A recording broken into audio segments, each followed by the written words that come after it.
오늘 우리에게 주신 하나님의 말씀 보도록 하겠습니다. 오늘 우리에게 주신 하나님의 말씀은 사도행전 23장 12절로부터 35절까지 말씀입니다. 사도행전 23장 12절로 35절까지 말씀입니다. 귀하신 하나님의 말씀 받들어서 읽도록 하겠습니다. 날이 새매 유대인들이 당을 지어 맹세하되 바울을 죽이기 전에는 먹지도 아니하고 마시지도 아니하겠다 하고 이같이 동맹한 자가 40여 명이더라. 대제사장들과 장로들에게 가서 말하되 우리가 바울을 죽이기 전에는 아무것도 먹지 않기로 굳게 맹세하였으니 이제 너희는 그의 사실을 더 자세히 물어보려는 척하면서 공회와 함께 천부장에게 청하여 바울을 너희에게로 데리고 내려오게 하라.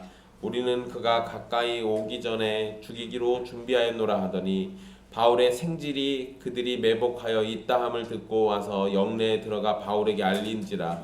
바울이 한 백부장을 청하여 이르되 이 청년을 천부장에게로 인도하라. 그에게 무슨 할 말이 있다 하니 천부장에게로 데리고 가서 이르되 죄수 바울이 나를 불러 이 청년이 당신께 할 말이 있다 하여 데리고 가기를 청하더이다 하매 천부장이 그의 손을 잡고 물러가서 조용히 묻되 내게 할 말이 무엇이냐. 대답하되 유대인들이 공모하기를 그들이 바울에 대하여 더 자세한 것을 묻기 위함이라 하고 내일 그를 데리고 공회로 내려오기를 당신께 청하자 하였으니 당신은 그들의 청함을 따르지 마옵소서.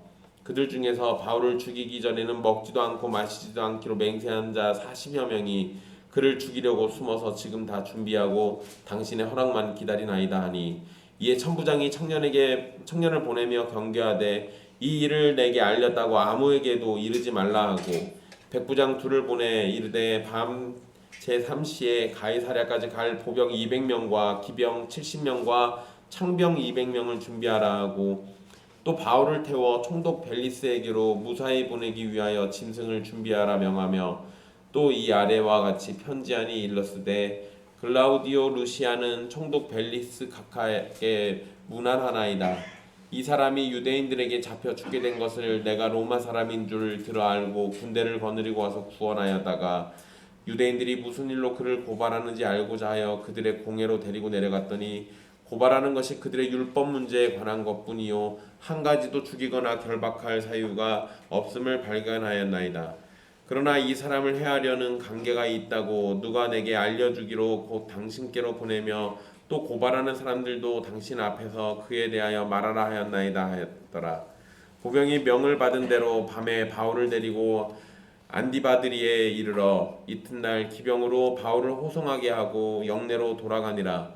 그들이 가이사랴에 들어가서 편지를 총독에게 드리고 바울을 그 앞에 세우니 총독이 읽고 바울더러 어느 영지 사람이냐 물어 길리기아 사람인 줄 알고 이르되 너를 고발하는 사람들이 오거든 내 말을 들으리라 하고 헤롯궁에 그를 지키라 명하니라.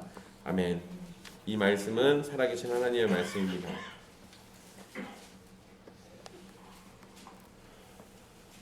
우리는 지난 시간 바울이 사내들인 공회원들 앞에서 소신껏 말했던 그 사건과 그리고 큰 소동 이후에 바울을 찾아와서 위로와 격려를 해주시는 주님의 모습을 살폈습니다. 바울을 찾아오신 예수님의 사건은 특별한 사건이지만 예수 그리스도를 믿는 모든 성도에게는 매일 있는 일입니다. 단지 우리는 눈에 보이고 귀에 들리는 환상과 음성이 없는 것뿐이지 주님은 모든 수단과 능력으로 우리와 함께 하시고 우리를 돌보고 계십니다. 그러니 여러분들은 바울보다 더 큰 복을 받고 있음을 기억하시고 감사하십시오. 오늘 말씀은 바울을 죽이려고 하는 유대인들과 그 음모를 피해서 총독 벨리스에게 가는 바울의 사건을 살펴보도록 하겠습니다. 주님이 찾아오신 다음 날 유대인들 중에서 무리를 지어 바울을 죽이기 전까지는 먹지도 않고 마시지도 않겠다고 맹세한 사람들이 나타나게 되었고 그들의 숫자가 40명 정도 된다고 성경은 기록하고 있습니다. 이 사건 이틀 전에 사내들인 공의회 안에서 바리새인과 사두개인들이 나뉘어서 싸움을 했었습니다. 그리고 그것으로 인해서 바울을 죽이려는 사람들이 그 이후에 나타나게 됐는데 우리가 이제 정황상 이렇게 되면 아마도 바울을 죽이려는 사람들은 사두개인들인가 보다라고 생각할 수가 있는데요. 굳이 꼭 그렇게 생각할 필요는 없을 겁니다. 바울을 죽이려는 사람들은 유대인들 중에서 누구인지는 정확하게 알 수는 없지만 어쨌든 그런 사람들이 있었던 거예요. 만약에 사두개인이면 사두개인이라고 표현을 했을 겁니다. 그런데 그러지 않는 거 보면 이제 바울을 죽이려고 하는 데에는 마음을 또 모아서 바리새인이든지 사두개인이든지 이 유대인들이 마음을 모아서 사람들이 모이고 살이를 모의하고 있다. 이거는 분명한 사실입니다. 그리고 그들의 결심은 대단한 겁니다. 바울이 죽기까지는 먹지도 마시지도 않겠다는 이야기는 하루 이틀 안에 바울을 죽이겠다는 의지의 표현입니다. 그러니까 길어봐야 일주일 이내에 우리가 바울을 죽여버리겠다 이렇게 지금 결단하고 있는 거죠. 이러면 여러분 내가 살기 위해서는 바울을 죽여야 돼요. 이제 그전에는 먹지도 마시지도 않을 거니까. 그러면 온갖 수단과 방법을 다 동원해가지고 바울을 죽이려고 할 거 아닙니까?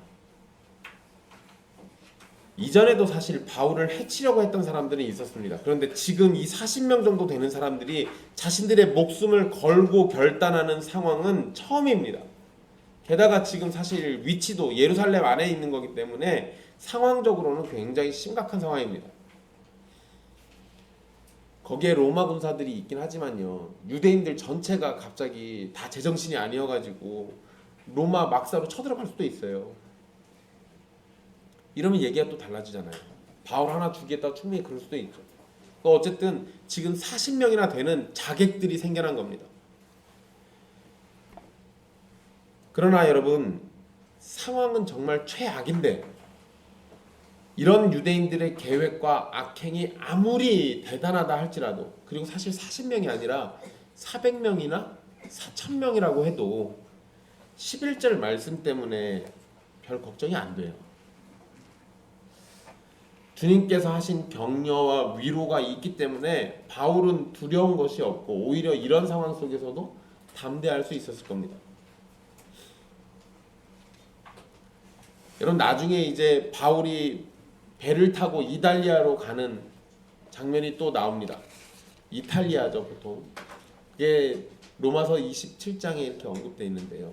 27장, 28장 이렇게 쭉 보면 이탈리아로 가는데 가는 길목에 여러분들 유라굴라라고 그 태풍을 만나죠. 사실 태풍은 아니에요. 그냥 바람이에요. 바람.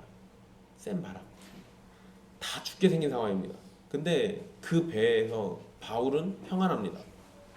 왜냐하면 주님이 하신 약속이 있었거든요. 너뿐만 아니라 이 배에 있는 사람 한 명도 빠짐없이 다 구원받을 수 있다. 그 약속이 있는 자와 약속이 없는 자는 마음의 상태가 달라질 수밖에 없어요. 그게 지금 이 장면에서 나오는 거죠. 바울을 죽이려고 하는 유대인들은요 대제사장들과 장로들에게 자신들의 계획을 말하면서 동참할 걸 요청합니다. 그러면서 바울이 죽기 전에는 자신들이 먹지도 마시지도 않을 것이라는 점을 말합니다. 그만큼 자신들의 각오가 준비되어 있다는 걸 표현하고 있는 거죠. 사실 여러분 이렇게 말하는 거는 이건 보통 사람들이 아니에요. 진짜 대단한 각오죠. 그들의 계획은 사실 굉장히 단순합니다. 사내들인 공의회의 이름으로 천부장에게 요청을 해서 바울을 데리고 나오게 만들면 됩니다. 그러면 바울이 로마 군인들의 막사에 있는 이상 유대인들이 함부로 해칠 수가 없는 상황이니까 바울만 밖으로 끄집어 내오면 자기들이 어떻게든 죽이겠다는 거예요. 그런데 바울을 죽이려는 유대인들의 계략은 바울의 조카가 알게 되어서 바울에게 알리게 됩니다. 그래서 우리 성경에 보면 16절에 바울의 생질이라는 나오죠. 바울의 생질. 근데 여러분 이게 원문에는요. 바울의 누이의 동생이라고 돼 있어요. 누이의 아들이라고 돼 있어요. 그러니까 누이의 아들이니까 조카가 맞긴 하죠. 근데 참 재미난 표현이에요. 사실 우리는 요새는 이제 생질이라는 표현을 잘 안 쓰니까 옛날에는 많이 썼죠. 어쨌든 이게 조카라는 의미인데 신약 성경에 기록되어 있는 유일한 바울의 가족에 대한 표현입니다. 바울에게는 다른 가족에 대한 언급이 안 나와요. 베드로는 누가 있었죠? 장모가 있어요. 아팠던 열병 걸렸던 장모가 있어요. 장모가 있다는 얘기는 그렇죠. 마누라도 있다는 얘기죠. 그래서 베드로는 좀 덜 외롭습니다. 바울은 아무도 없었어요. 근데 보니까 누가 있긴 있네요. 가족이 있긴 있습니다. 근데 부인 얘기는 안 나와요. 그래서 우리는 보통 바울은 결혼을 안 했구나라고 생각을 해요. 안 했을 수도 있고 했는데 사이가 안 좋아서 얘기를 안 했을 수도 있고 정확한 건 모릅니다. 어쨌든 유일한 바울의 가족에 대한 표현이 여기 언급되는데요. 바울의 조카가 어떻게 유대인들의 살인 계획을 알게 됐는지는 과정은 또 정확하게 나오진 않습니다. 그런데 사실 여러분 이 과정을 아는 게 우리에게 별 중요한 건 아니에요.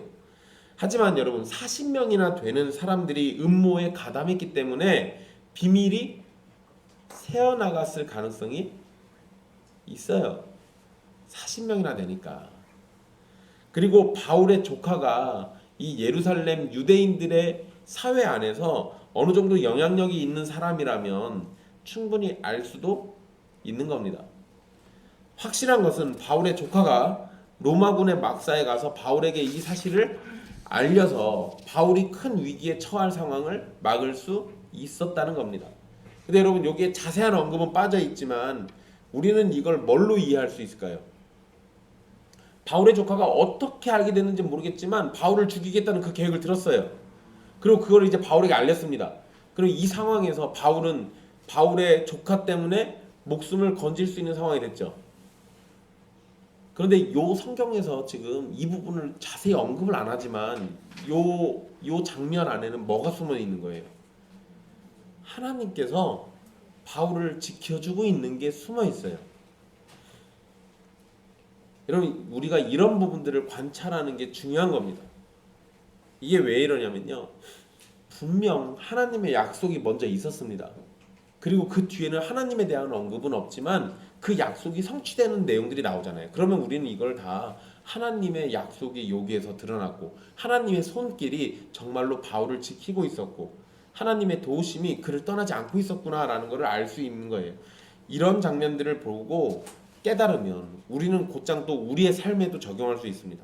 성경에 있는 그 무수한 약속들이 예수 그리스도 안에서 우리에게 허락된 거라면 하나님이 내 귀에다 대고 대놓고 얘기를 안 하더라도 내가 어떤 일을 맞닥뜨렸을 때 그 약속들을 떠올리면서 위로와 평안을 누릴 수 있거든요. 그게 신자들이 갖는 이 땅에서의 평화예요. 이 땅에서의 평안이기도 하고요. 사실 신자들은 예나 지금이나 이 세상으로부터 여러 가지 위협을 받습니다. 끊임없이 위협받기도 하죠. 물론 여러분 우리가 일상의 삶에서는 위협이 있는지 없는지 잘 몰라요. 하지만 여러분들의 신앙은 항상 공격받고 있습니다. 그런데 그 공격 속에서 내가 그 공격이 또 내 상황과 환경이 내 주변 이웃들이 내 믿음을 공격하고 있는 것을 내가 깨달았을 때 그것보다 더 중요한 건 저들보다 더 크신 하나님이 나의 방패가 되시고 나의 보호자가 되시고 나의 산성이 되시고 그런 무수한 약속들을 성경에 써놔서 나에게 위로를 주고 있고 평안을 주고 있다는 사실을 기억하는 겁니다. 그게 신자가 누리는 복이에요. 그 약속을 기억하는 자는 이 땅에서 평안을 누리며 살 것입니다. 내가 온갖 환난과 고통을 받는다 하더라도 그 가운데서도 평안을 누릴 수 있어요. 약속을 기억하지 않는 자는 뭐만 보이겠습니까? 나를 괴롭히는 그 상황만 보여요. 하나님을 보지 못하는 겁니다. 그러면 똑같은 말씀을 받고 똑같이 예수님 믿으면서도 누구는 평안을 누리고 누구는 불안과 공포와 괴로움 속에 사는 거예요. 그러니까 여러분들이 기억해야 할 건 하나님이 예수 그리스도의 이름으로 여러분에게 주신 약속들이에요. 그 약속을 잊어버리지 마십시오. 어쨌든 이 조카가 로마군의 막사에서 바울을 만나게 됩니다. 근데 이렇게 만나는 거 보면 바울이 갇혀 있기는 하지만 어느 정도 자유가 있었던 상태인 겁니다. 확실히 바울이 로마 시민이니까 그 안에서 여러 가지 편의가 있었던 거예요. 그러니까 이런 거 보면은 확실히 백이 좋긴 좋아요. 여러분들 좋은 백 많이 가지십시오. 뭐 가질 수 있으면 갖는 거 나쁘지 않아요. 그런데 그거 갖겠다고 불법을 저지르거나 하나님 앞에 범죄하거나 이러지 마십시오. 어쨌든 이런 것들을 충분히 활용하는 것, 내가 갖고 있는 걸 잘 활용하는 것도 지혜 있는 처사긴 해요. 바울은 백부장 가운데 한 명에게 부탁을 합니다. 그래서 자신의 조카를 천부장에게 안내해달라고 요청을 해요. 근데 여러분 사실요, 바울이 그냥 백부장에게 바로 유대인들의 음모를 알려서 천부장에게 전달해달라고 할 수도 있었잖아요. 그런데 바울은 백부장에게는 그냥 자기 조카를요, 조카라고도 안 합니다. 청년이라고 표현해요. 이 청년을 천부장에게 좀 안내해 주세요라고 이렇게 표현합니다. 그러니까 자신과의 관계도 숨기고 그의 이름도 숨기고 그가 가져온 정보도 숨겨요. 이건 바울이 최대한 어떻게 하려는 거예요? 조심스럽게 일을 처리하려고 하는 거예요. 여러분 여기에서 우리가 가져야 하는 지혜가 또 있어요. 사람들은 단순해 가지고요.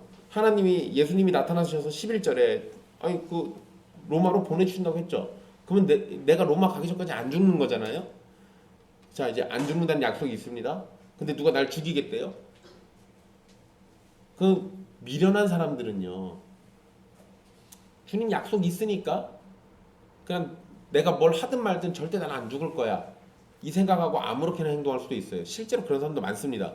여러분 우리 그런 예화 여러분들 교회에서 들어보신 적 있을 거예요. 물에 빠진 사람이 하나님한테 기도하죠. 하나님 저 살려주세요.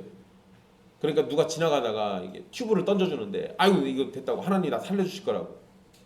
누가 지나가다 밧줄 던졌는데 아이고 이거 됐다고 하나님 나 살려주실 거라고.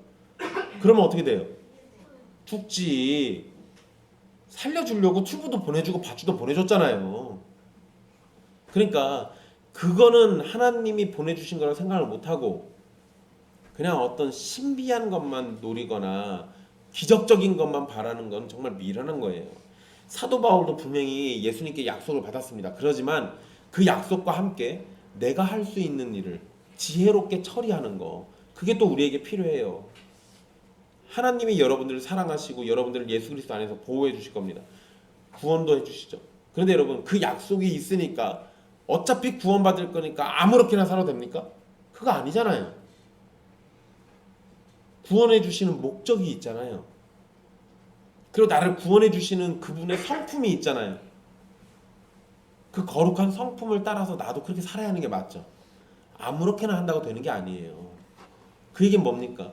하나님의 전적인 은혜가 우리를 감싸지만 동시에 우리는 우리가 해야 할 일을 지혜롭게 잘 해야 한다는 걸 알려주는 거예요. 이런 부분들 놓치지 마십시오. 여러분 제가 요새 몸이 좀 아파요. 병원은 안 갑니다. 안 갈 거예요. 병원이 너무 무서워서 못 가겠어요. 대신에 제가 할 수 있는 일단 기도하고 비타민 열심히 먹고 그냥 그러고 있거든요.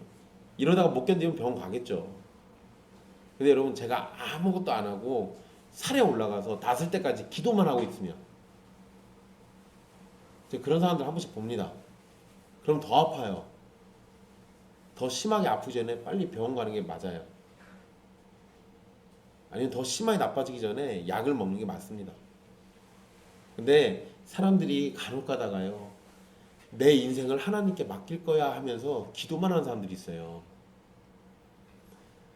하나님이 우리 인생을 맡아주시려고요, 이 땅에 과학과 지식들을 더해주고 있는 거예요. 그러니까 그런 것들 외면하지 마십시오. 어쨌든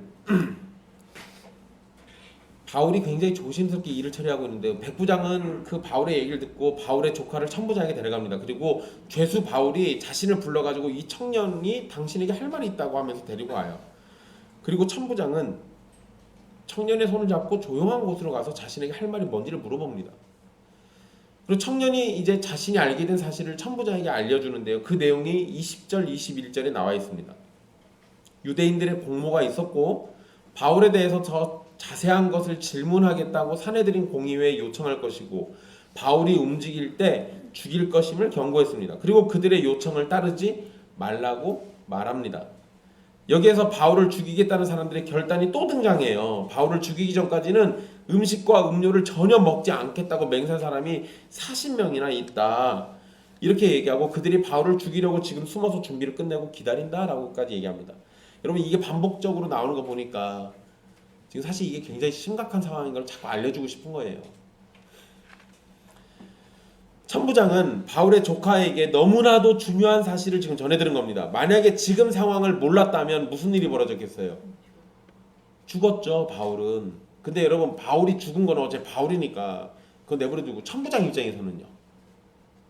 천부장 입장에서는요, 로마 시민인 바울이 습격당해가지고 죽게 만든 무능한 지도자예요.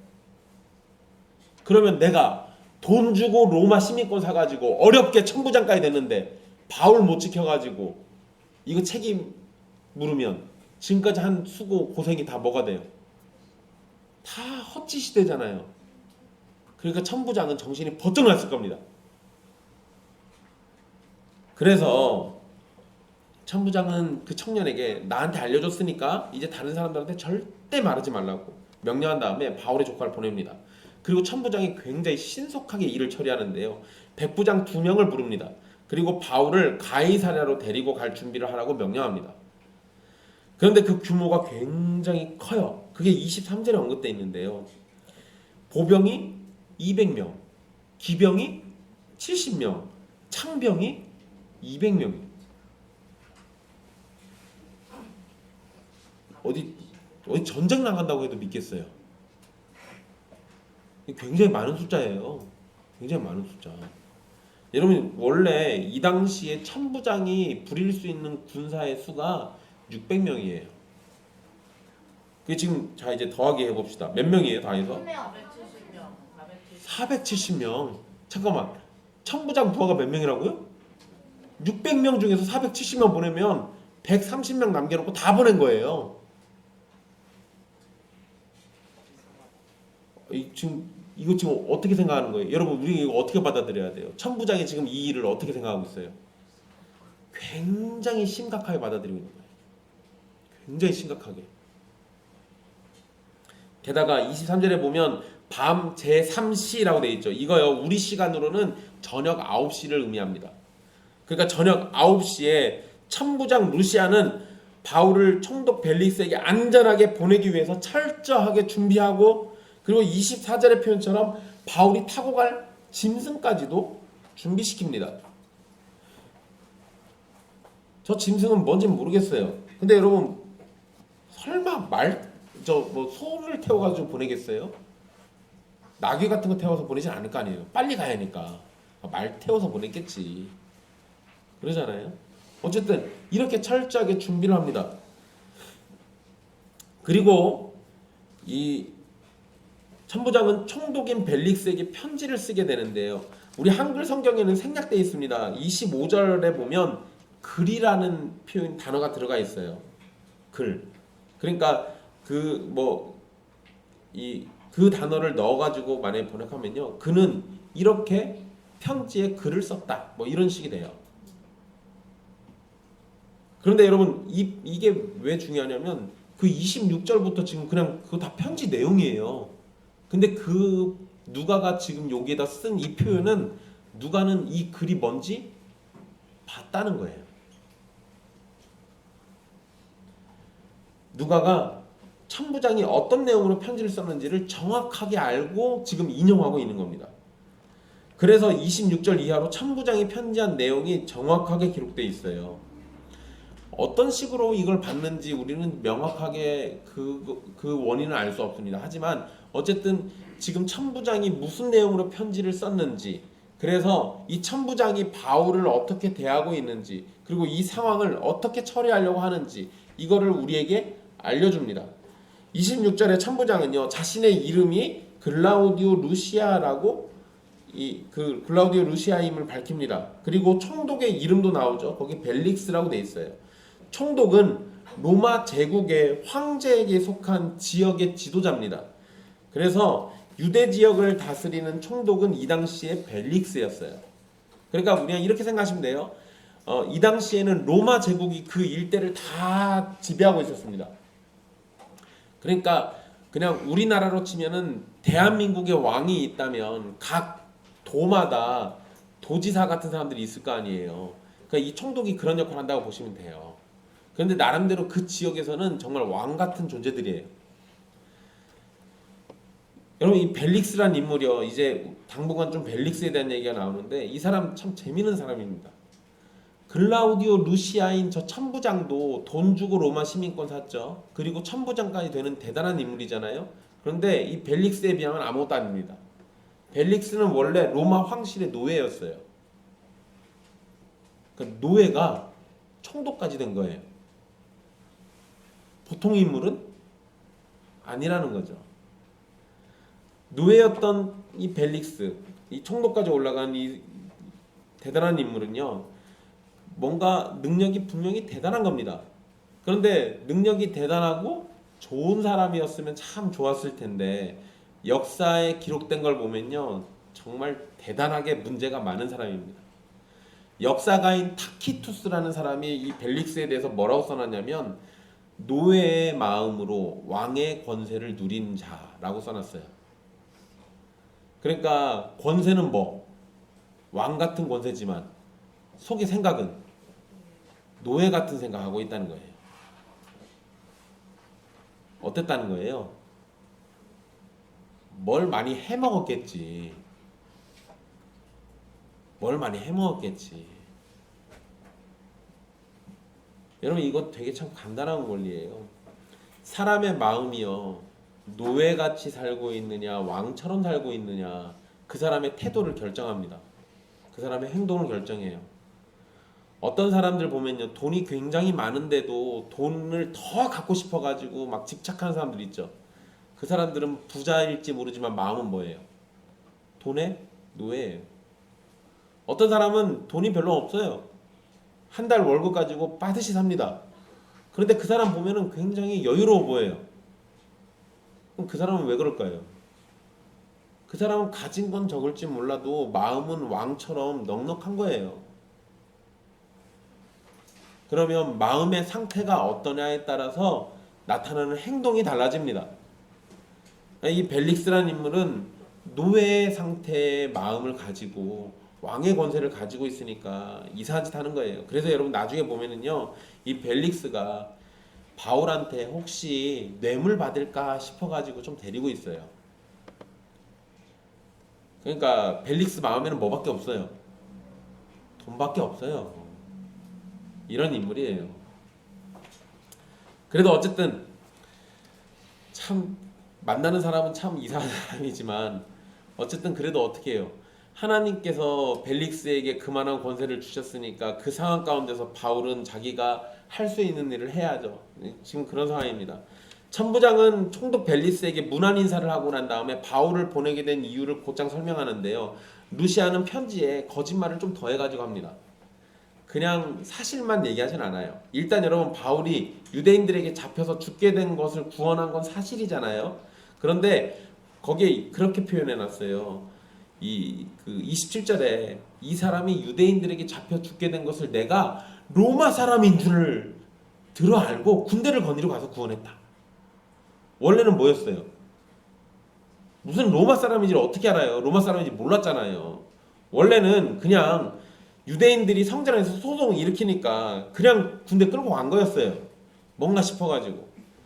그리고 유대인들이 성전 안에서 소송을 일으키니까 그것 때문에 군대를 끌고 간 것이라고도 말 안 하고, 게다가 바울을 처음 봤을 땐 뭐라고 합니까? 너 반역 저질렀던 애굽인 아니야? 이렇게 물어보잖아요. 그런데 그것도 생략합니다. 그 말도 안 들어가고요. 그 다음에 바울을 묶어가지고 채찍질 할 뻔했던 것도 얘기 안 해요. 이건 뭔 소리예요? 자기한테 불리한 건 다 빼요. 참 사람 다 똑같아요. 원래 자기한테 불리한 거 다 빼게 돼 있습니다. 여러분 제가 예전에 경찰 조사를 받은 적이 있어요. 근데 경찰관이 제 얘기를 안 믿어주는 거예요. 그래서 제가 나중에 좀 친해지고 난 다음에 물어봤습니다. 왜 제 얘기를 이렇게 안 믿습니까? 그러니까 그분이 뭐라고 하냐면, 원래 피해자나 피의자나 둘이 와가지고 진술을 하면 자기들은 반절밖에 안 믿는데요. 반만 믿으면 딱 맞대요. 양쪽 다 자기들에게 유리한 말만 한대요. 그러니까 진짜는 감추고 사실은 감추고 거짓말을 하거나 자기에게 불리한 건 얘기 안 하는 거죠. 사람들 다 똑같아요. 뭐 천부장도 뭐 이해는 됩니다. 근데 여러분 천부장 이해는 되긴 한데요. 신자인 우리는 그러지 맙시다. 내가 잘못한 건 잘못했다고 인정하고 얘기할 줄 알아야 돼요. 그게 더 큰 범죄를 막는 지름길입니다. 어쨌든 천부장이 자신의 상곽인 총독에게 잘 보이려고 하니까 뭐 자기가 잘못한 건 얘기 안 할 수 있어요. 그런데 어쨌든 내용을 보면 너무 지나치게 거짓말로 자신을 꾸미고 있다. 하지만 결과적으로 볼 때는 루시아는 바울을 보호하는 데 사용된 중요한 도구입니다. 중요한 도구예요. 그러니까 여러분, 이 천부장이 거짓말한 거는 비난받을 짓이지만 전체적으로 놓고 봤을 때는 이 거짓말쟁이인 천부장은 어쨌든 바울을 보호하는데 하나님이 쓰신 도구였다라는 거는 우리가 인정할 수 있어요. 그런데 결과적으로 루시아는 어쨌든 이 바울을 보호하는 데 쓰인 도구인데 28절 이하를 보면은요, 무슨 일로 소동이 일어났는지를 조사하기 위해서 천부장이 사내들인 공회를 소집하고 바울을 데리고 간 일을 설명을 합니다. 그리고 그곳에서 자신이 내린 결론에 대해서 편지에 기록하는데요, 고발하는 것이 단지 그들의 율법 문제, 그러니까 유대인들의 율법 문제였고 죽이거나 결박할 이유가 없다라는 것을 발견했다라고 씁니다. 천부장이 거짓말을 좀 섞긴 했지만 바울에게 벌어진 일들에 대해서는 비교적 정확하게 기록하고 있어요. 확실한 건 천부장의 생각에는 이 바울을 사형시키거나 결박할 이유가 없다라는 겁니다. 이게 지금 중요한 거예요. 천부장이 이렇게 판단하죠. 나중에 벨릭스도 그러고 베스도도 그러고 그 다음에 그 아그리빠도 그러고 이후에 만나는 이 중요한 사람들은 다 동의합니다.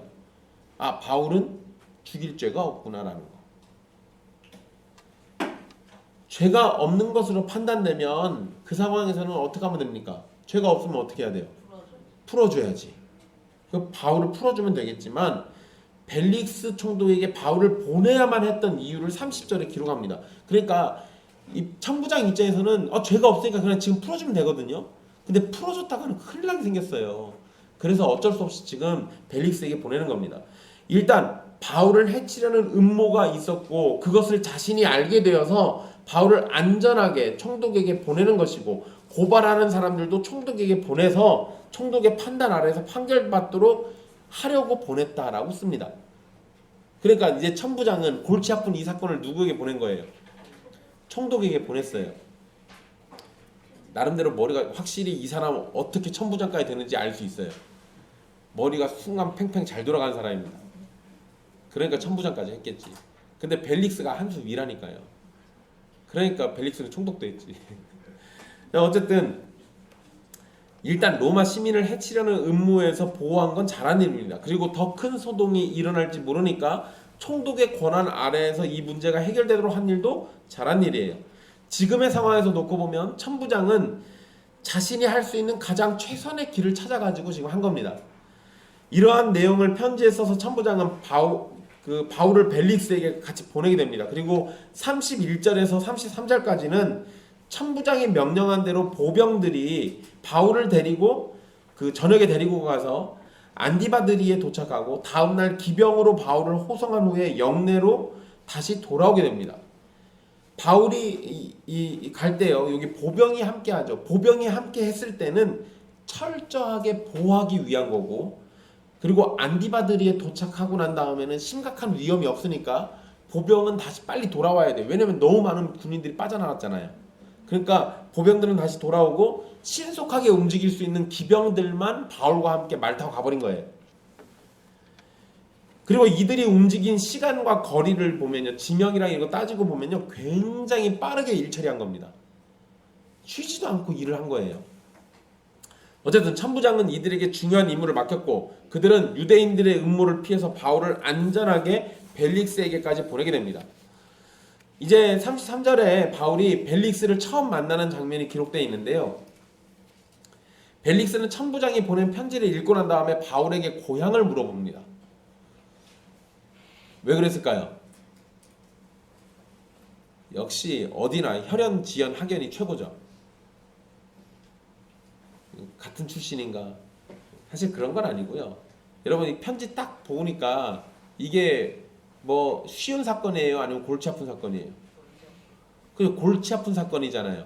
그러니까 벨릭스 입장에서는 이 골치 아픈 사건을 자기가 안 맡고 다른 데로 보내고 싶은 거예요. 그래서 바울에게 고향을 물어봅니다. 왜냐하면 바울의 고향이 내 관할인지 다른 사람 관할인지, 그러니까 사건이 벌어진 건 예루살렘이잖아요. 그런데 이제 혹시나 다른 사람 관할이면, 고향이 다른 사람, 그러니까 다른 사람이 관할하는 그 지역이면 거기 출신 사람이니까 거기로 보내서 자기가 처리 안 하고 싶은 거예요. 그래서 고향을 물어본 겁니다. 그런데 하필이면 바울의 고향이 어디예요? 길리기아 다소라울죠. 여기는 이 당시에 수리아 총독이 담당하는 지역인데 그 수리아 총독이 벨릭스예요. 그러니까 어쩔 수 없이 본인이 해야 돼요. 머리 굴린 건데 피해갈 길이 없습니다. 그래서 벨릭스는 바울을 고발하는 사람들이 오면 그때 바울의 말을 듣겠다 하고 바울을 헤롯 궁에 가두고 군인들로 이 바울을 지키도록 명령합니다. 그러니까 이때는 아직 확정된 건 아니지만 그래도 죄인의 신분으로 궁에 갇혀 있어야만 했어요. 근데 여러분 여기에 참 재미난 게 있습니다.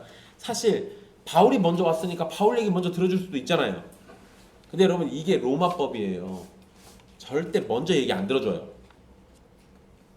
양측이 같은 자리에 있을 때 그때 얘기 듣습니다. 왜요?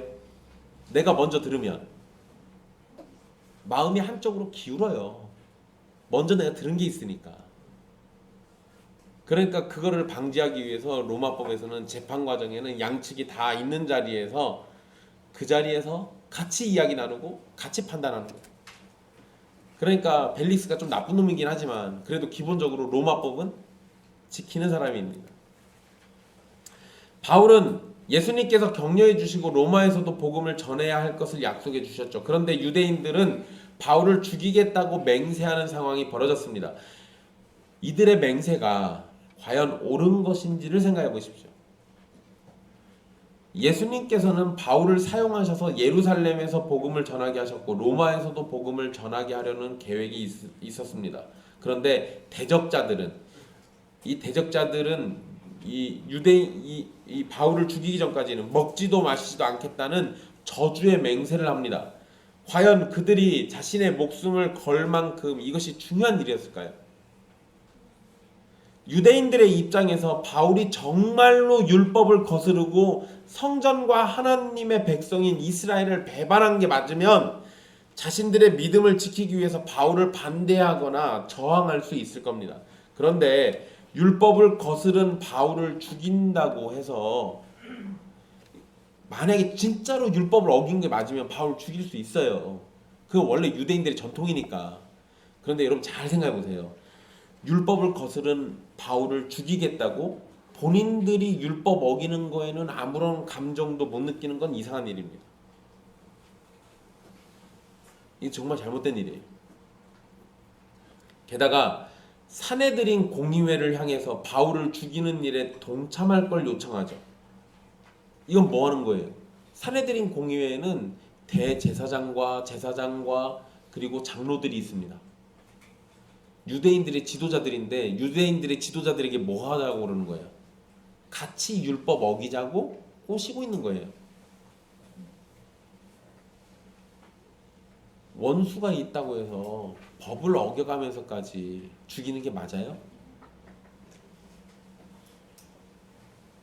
하나님의 법을 어겨가면서까지 죽이는 게 맞냐고요. 그리고 사실 아직 바울이 율법을 진짜로 어겼는지 아닌지도 정확하지 않잖아요. 바울은 사실 그런 게 없어요. 그래서 자기들이 그렇다라고 믿고 죽이려고 하는 거잖아요. 그럼 진짜도 아닌데 자신들이 그렇다고 믿고 난 다음에 죽이려고 하는 게 이게 지금 옳은 일이냐는 거예요.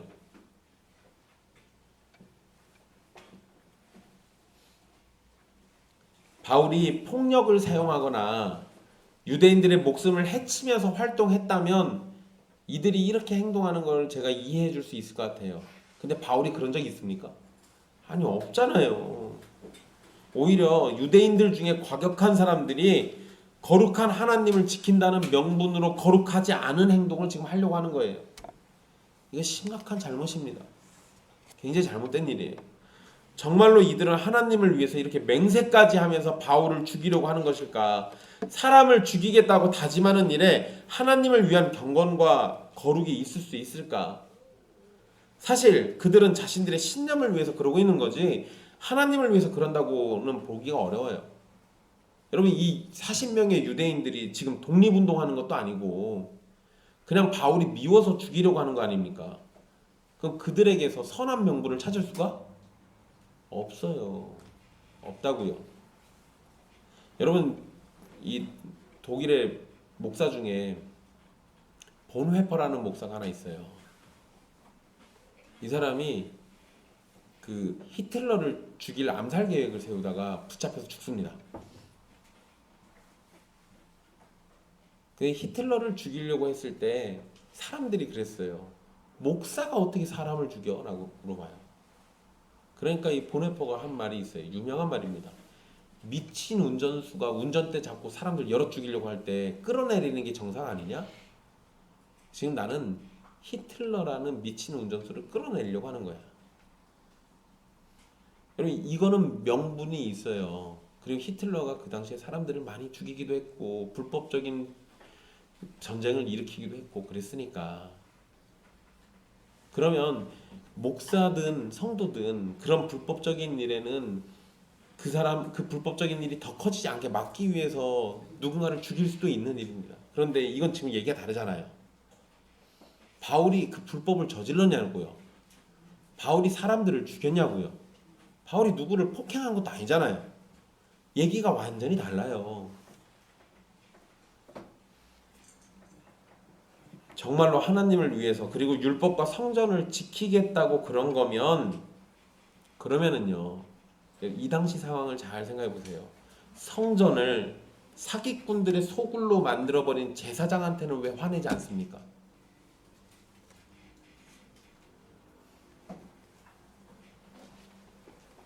그리고 로마를 이용해가지고 유대인의 왕이 된 헤롯 집안은 왜 가만히 내버려둬요?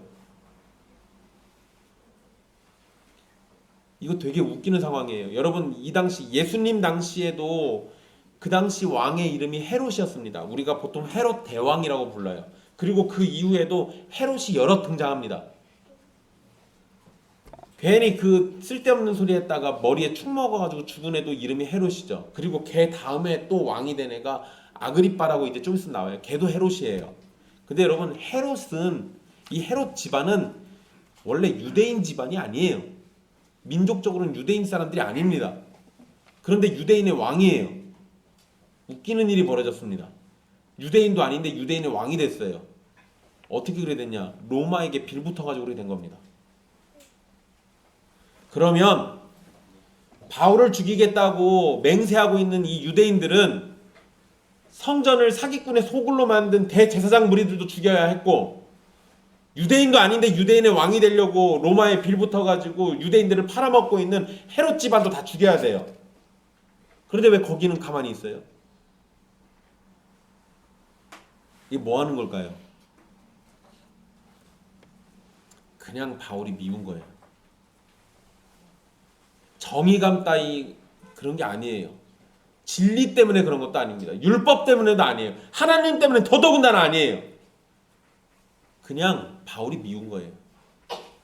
그래서 지금 이러고 있는 겁니다. 여러분, 이거 얼마나 사악한 짓입니까? 그래놓고는 누구 이름 팔고 있어요? 하나님 이름 거들먹거리잖아요.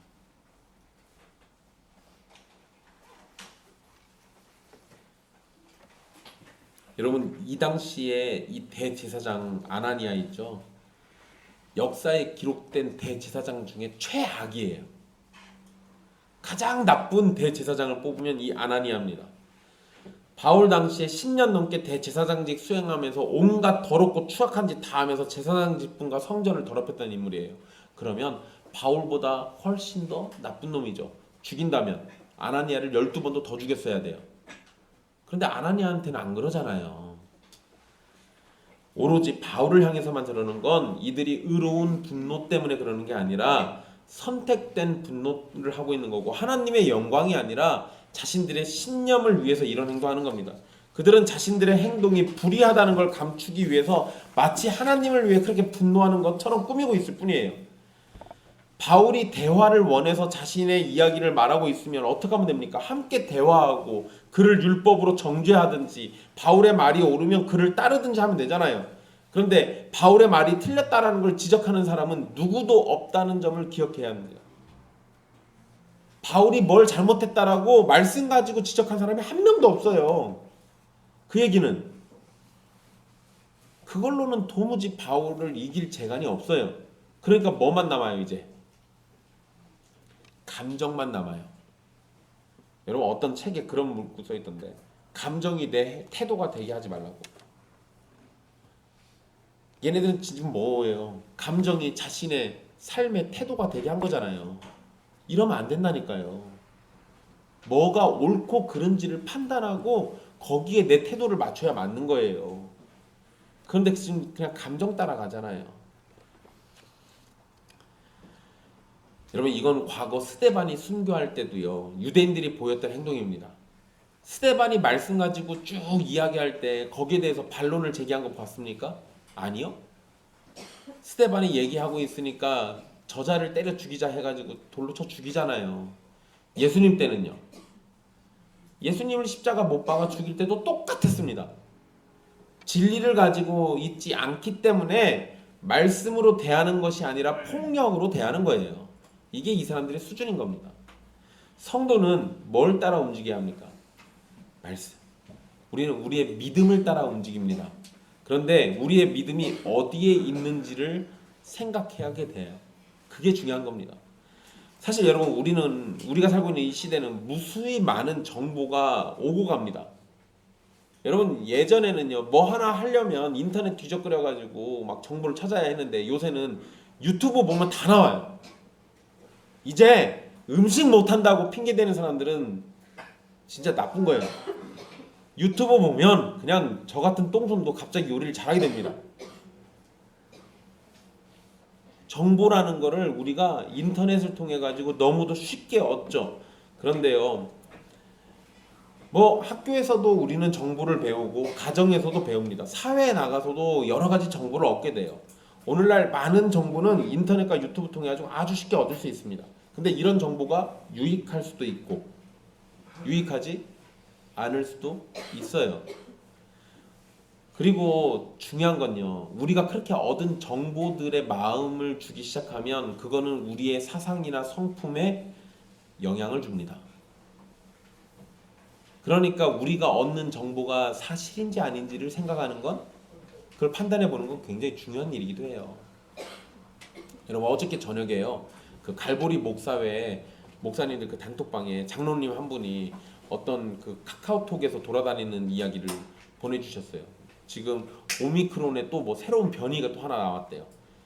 근데 얘가 전파력도 높고 치명률도 높아서 큰일 났다. 난리 났다. 이 얘기가 거기 써 있어요. 그래서 저는 일단 카카오톡에서 누가 뭘 주면 일단 의심하고 봅니다. 그래서 제가 그걸 찾아봤어요.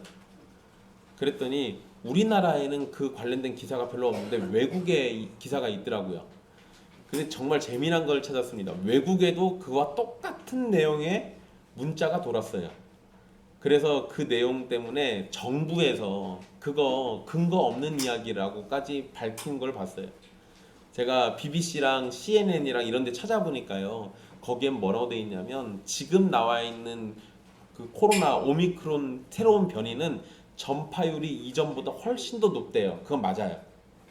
근데 치명률이 굉장히 많이 떨어진답니다. 그러니까 이전보다 덜 아프대요.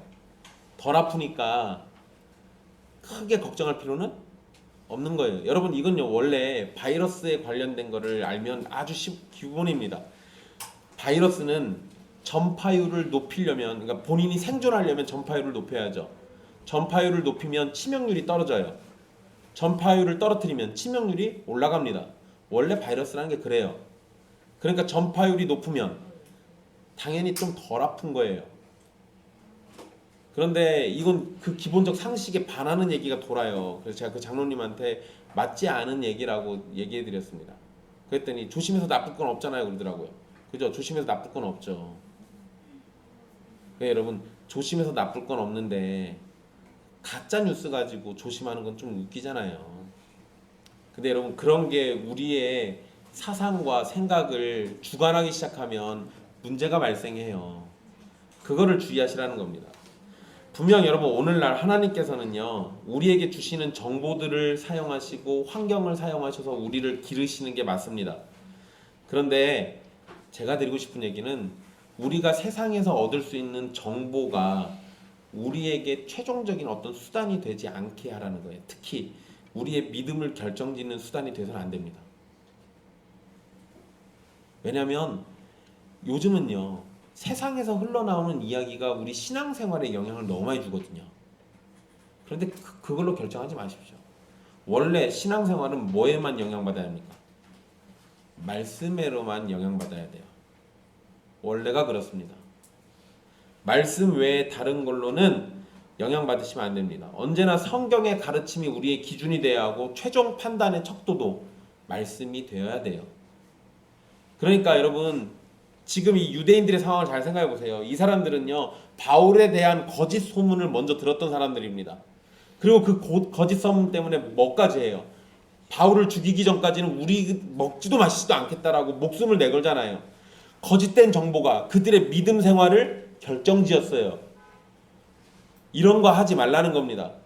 바울이 하는 얘기가 뭔지 말씀 가지고 판단해 보고 난 다음에 결정했어야 한다고요. 오늘날도 우리 마찬가지예요. 우리의 신앙생활에 영향을 줄 만한 여러 가지 이야기들이 있습니다. 그런데 그것의 최종 판단은 항상 말씀으로 성령님이 주시는 지혜로 해야 돼요. 그것을 무시하면 우리의 신앙이 엉망진창이 될 겁니다. 그거 꼭 기억하십시오. 교회와 성도가 정치적인 신념으로 나눠지는 것은 성경이라는 가르침이 아니라 자신의 신념과 정치적인 성향을 절대적인 기준으로 생각하기 때문에 그런 겁니다. 그러한 잘못이 지나치게 되면 우리는 바울을 죽이겠다고 목숨을 거는 사람들처럼 헛된 일에 인생을 낭비하거나 자신의 신념에 목숨을 거는 맹신도가 될 수 있어요. 그런 일이 벌어지지 않도록 하셔야 돼요. 성도가 돈에 집착하면 모든 일의 결정은 또 모든 생각의 방향은 다 돈으로 흘러가게 돼 있습니다. 그러면 아테네 여신을 외치면서 정작 자신들이 돈을 벌지 못한 것 때문에 바울을 대적했던 은장색들과 똑같은 행동을 하게 될 거예요. 기복신앙을 말하면서 하나님이 복을 주시면 부자가 될 것이라고 생각하는 사람들도 돈을 사랑하는 것이 지나쳐서 그렇게 엉터리 믿음을 가지게 된 겁니다. 정광훈 같은 사람들 그리고 또 그의 추종자들이 교회 보상금 더 받겠다고 무력으로 시위했던 장면 생각해 보십시오. 하나님의 이름을 말하고는 있지만 그들의 목적은 뭐였어요? 돈이죠. 하나님의 영광을 말하지만 정광훈이 하나님인지 누가 하나님인지 분간이 되지 않잖아요. 그들의 마음에는 진짜 하나님이 없고 하나님인 척하는 돈이라는 귀신만 있는 거예요. 그런 거에 속지 마시라는 겁니다. 우리가 기복신앙을 가지지 않는다고 할지라도요, 우리의 관심이 돈에 가 있으면 계속해서 돈을 버는 거에 집착하게 되어 있습니다. 세상을 바라보고 판단하는 기준이 돈이 돼요. 우리가 무엇을 말하고 행동하든 마지막은 항상 돈으로 끝날 겁니다. 그러면 나중에는 그 사람은 뭐의 노예가 돼요? 돈의 노예가 된다니까. 그럴 수밖에 없어요. 바울은 주님이 모든 것의 중심이고 주님의 말씀이 척도가 되는 삶을 살았습니다. 그가 로마에 복음을 전하러 가고자 하는 마음을 품고 있었는데 주님은 그러한 바울의 열심까지도 사용하셔서 그를 로마로 보내셨고 복음을 전하도록 하셨어요. 바울이 로마로 가고자 했던 것은 다름이 아니라 자신에게 주어진 사명을 잘 마치기 위함이었습니다. 그리고 그것은 하나님의 영광이라는 뚜렷한 목표가 있었어요. 바울은 모든 일의 중심이 하나님을 향해 있었습니다. 이것이 성도가 기본적으로 가져야 할 자세예요. 여러분들의 인생도 그러시라는 겁니다. 사랑하는 형제 자매 여러분, 우리는 마음에 무엇을 품고 무엇을 위해 살아가고 있는지 생각해 봐야 합니다. 성도는 우리를 위해서 목숨을 버리신 예수님을 위해 살아가고 그분의 말씀과 은혜와 사랑을 마음에 품고 살아야 마땅합니다. 우리가 다른 것을 마음에 품고 다른 것에 집착하면 입술로는 얼마든지 하나님을 말할 수 있을지 몰라도 우리의 행동과 성품과 눈길까지는 숨길 수가 없어요. 우리가 아무리 연기를 잘해도요, 눈빛에서 나는 그 사람의 사랑이 어딜 향하는지는 감출 수가 없어요. 여러분이 주일 예배를 열심히 참석하실 수는 있어도 몸과 마음과 정성을 다해 예배하는 것은 자리에 앉아 있다고 되는 게 아닙니다. 여러분이 먼저 하나님의 사랑에 충만하지 않으면 결단코 할 수 없는 일이에요. 하지만 성령님께서는 택하신 백성들이 영과 진리로 예배할 수 있도록 하나님의 사랑을 충만히 채우시고 말씀을 허락해 주시고 열심을 주십니다. 그렇게 주님이 그렇게 해주시면 우리는 참된 예배, 주님이 기뻐하시는 예배를 드릴 수 있어요. 이와 같이 여러분의 마음에 거룩한 걸 채우려고 소망하십시오. 금묵자흑이라는 사자성어가 있죠. 사람은 주위 환경에 영향을 받게 되어 있습니다. 여러분들이 마음에 무엇을 채우느냐, 여러분들의 주변에 무엇을 놓느냐에 따라서 불법한 유대인이 되느냐 아니면 거룩한 바울과 같이 되느냐가 나뉘게 될 겁니다. 물론 우리는 우리 힘으로 우리 안에 거룩한 걸 채울 수가 없습니다. 그래서 우리는 도우시는 성령님께 기도하고 성령님의 도우심과 충만케 하심으로 거룩한 생각과 행동과 마음을 채워가는 겁니다. 우리가 그렇게 살아갈 때 우리는 하나님이 기준이 되어서 하나님이 기뻐하시는 일을 우리가 기뻐하고 하나님이 미워하시는 일을 우리가 미워하게 될 겁니다. 저와 여러분의 중심에 오로지 하나님만 자리하시기를 간절히 바라겠습니다. 우리의 행동과 생각과 마음을 성령님께서 주관하셔서 하나님의 영광을 위한 경건한 삶이 우리 안에 가득하게 되기를 바랍니다. 주님께 기도로 나아가고 말씀으로 위로를 얻고 삶을 가득 채운 주님의 숨결로 사랑을 느끼는 우리가 되도록 주께서 은혜 베푸시기를 빕니다. 기도하겠습니다.